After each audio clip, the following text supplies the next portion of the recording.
महाभारत का वह पात्र जिसे अपने जीवन के अंत तक न्याय नहीं मिल सका और जीवन भर उसे लोग सूत पुत्र कहते रहे। परंतु सबसे बड़ी विडंबना यह थी कि वह खुद भी नहीं जानता था कि वह सूर्यदेव और माता कुंती का पुत्र है। जी हाँ, आज के इस एपिसोड में हम आपको सूत पुत्र कर्ण नहीं बल्कि सूर्य पुत्र कर्ण के बारे में बताने जा रहे हैं, क्योंकि ये कथा उस समय की है जब कर्ण का वध अर्जुन के हाथों हो चुका था, लेकिन उसके प्राण अभी शेष थे और वह जानता था कि वह सूर्यदेव का अंश है।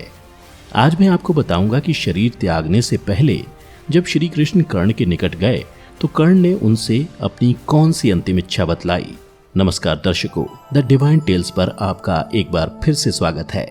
महाभारत में वर्णित कथा के अनुसार युद्ध के 17वें दिन जब कर्ण और अर्जुन कुरुक्षेत्र के मैदान में युद्ध करने आए तो दोनों में भीषण संग्राम हुआ, जो काफी देर तक बिना किसी निर्णय के चलता रहा। यह देख भगवान श्री कृष्ण चिंतित हो गए और मन ही मन सोचने लगे कि अगर आज सूर्यास्त से पहले कर्ण नहीं मारा गया तो पांडवों के लिए यह धर्म युद्ध जीतना असंभव हो जाएगा। फिर उन्हें एक उपाय सूझा और वो बीच युद्ध से अर्जुन को लेकर कुरुक्षेत्र मैदान से दूर ले जाने लगे। यह देख पहले तो अर्जुन ने ही कृष्ण से पूछा, हे वासुदेव, आप मुझे बीच युद्ध से कहाँ ले जा रहे हैं? पीठ दिखाना तो कायरों का कर्म है। तब श्री कृष्ण मुस्कुराते हुए बोले, हे पार्थ, कभी कभी युद्ध में विजय प्राप्त करने के लिए रणभूमि को छोड़ना पड़ता है, और ये तो तुम भली भांति जानते ही हो कि मेरा एक नाम रणछोड़ भी है।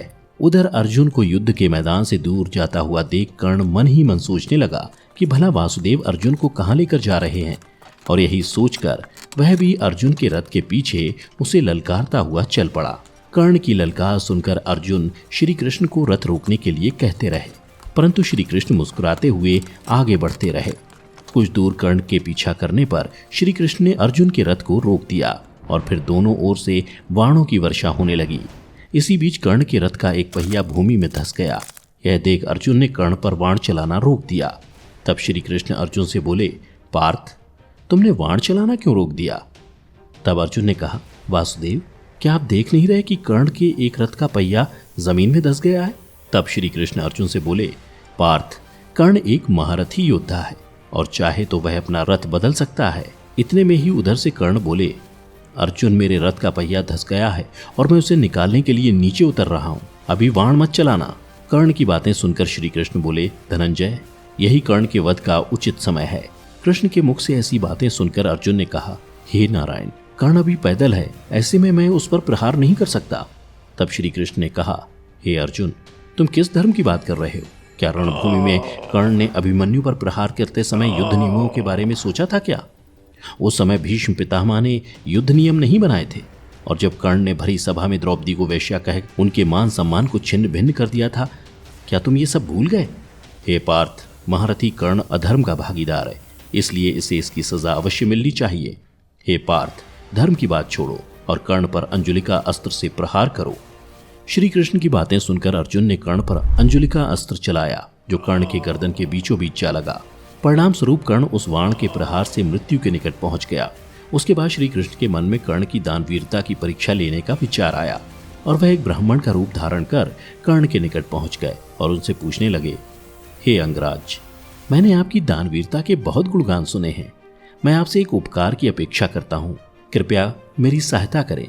मेरी पुत्री का विवाह है और मैं अपनी पुत्री को स्वर्ण देने में असमर्थ हूँ। कृपया मेरी दुविधा का निवारण करें। यह सुन दानवीर कर्ण ब्राह्मण से बोले, हे देव, मैं निहत्था हूँ और इस समय मेरे पास आपको देने के लिए कुछ भी नहीं। इस पर उस ब्राह्मण ने कहा, हे दानवीर कर्ण, आपके पास अब भी ऐसा कुछ है जिसे आप दान कर सकते हैं। यह सुन कर्ण समझ गए कि ये कोई साधारण ब्राह्मण नहीं बल्कि ब्राह्मण रूपी कोई देव है।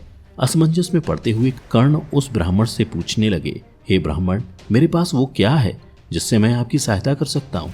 तब ब्राह्मण बोले, आपकी सोने की दांत। तत्पश्चात कर्ण ने बिना संकोच के अपने सामने पड़े पत्थर को दांत पर मारकर उसे लेने की बात कही।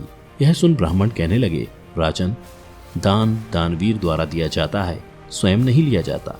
फिर कर्ण ने पीड़ा सहन करते हुए पत्थर से मार के अपने दांत को निकालकर उन ब्राह्मण को दे दिया। उस पर आपत्ति जताते हुए ब्राह्मण कहने लगे, दान तो पवित्र लिया जाता है, मैं इसे कैसे स्वीकार करूं? तब कर्ण ने अपने समक्ष पड़े बाण को उठाकर माता गंगा का आह्वान किया तदुपरांत माँ गंगा की सहायता से कर्ण ने उस सोने के दांत को पवित्र कर उस ब्राह्मण को दे दिया। तत्पश्चात कर्ण उनसे अनुरोध करने लगे, हे देव, मुझे अपने सत्य रूप में दर्शन दीजिए, मैं आपके दर्शन करना चाहता हूँ। कर्ण की दानवीरता से प्रसन्न हरिकृष्ण ने कर्ण के समक्ष अपने सत्य रूप में दर्शन देते हुए कहा, कर्ण, तुम जैसा दानवीर त्रिलोक में कोई भी नहीं है।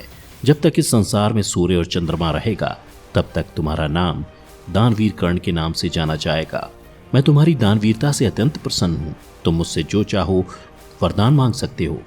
तब इस पर कर्ण ने कहा, प्रभु, मैं अपने अगले जन्म में आपके राज्य में जन्म लेना चाहता हूँ, और दूसरा, मेरा जन्म एक कुंवारी माता के द्वारा हुआ था, इसलिए मेरी इच्छा है कि मेरा अंतिम संस्कार भी एक कुंवारी भूमि अर्थात ऐसी भूमि पर हो जहां आज तक कोई अधर्म नहीं हुआ हो। इतना कहकर कर्ण ने अपने प्राण त्याग दिए। तत्पश्चात भगवान श्री कृष्ण और सारे पांडव इस विचार में पड़ गए कि उन्हें आखिरकार कुंवारी भूमि कहाँ मिलेगी। पूरी पृथ्वी खोजने के पश्चात जब श्री कृष्ण को ऐसा एक भूमि का टुकड़ा नहीं मिला तो श्री कृष्ण ने कर्ण के मृत शरीर का अंतिम संस्कार अपने हाथ में करने का फैसला किया। तो मित्रों, उम्मीद करता हूं कि आपको कर्ण से जुड़ी ये कथा पसंद आई होगी। अगर पसंद आई हो तो इसे ज़्यादा से ज़्यादा लाइक करें और शेयर करें।